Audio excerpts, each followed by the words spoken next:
So நம்ம வாழ்க்கை எப்படிப்பட்டதுன்றதை நாமளே தீர்மானிக்கலாம். ஏன்னா அந்த பவரை சாயப்பா அந்த 6வது அறிவு அப்படின்ற முறையில் அதை எல்லா மனுஷனுக்கும் கொடுத்துருக்காரு.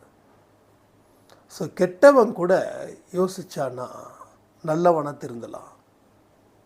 நாம் பண்ணுறது தப்பு, நாம் பிழைக்கணுன்றதுக்காக மற்றவனை ஏமாற்றி சம்பாதிக்கிறோமே, அது பெரிய தவறு தானே. அந்த மாதிரி அவன் அது மாதிரி நினைக்க ஆரம்பிச்சிட்டா அப்படின்னாவே அவன் திருந்திடுவான்னு அர்த்தம். ஆனால் அவன் ஆரம்பிக்க மாட்டான்.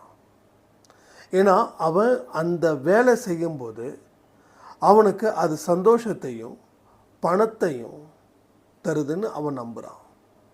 என்னைக்கு அவனுக்கு அதை அடி வாங்குதோ அன்னைக்கு அவன் திருந்தி வருவான். ஸோ எல்லா மனுஷங்களுக்கும் வாழ்க்கையில் ஒரு டேர்னிங் பாயிண்ட் நிச்சயமாக இருக்கும், எல்லாருக்குமே இருக்கும்.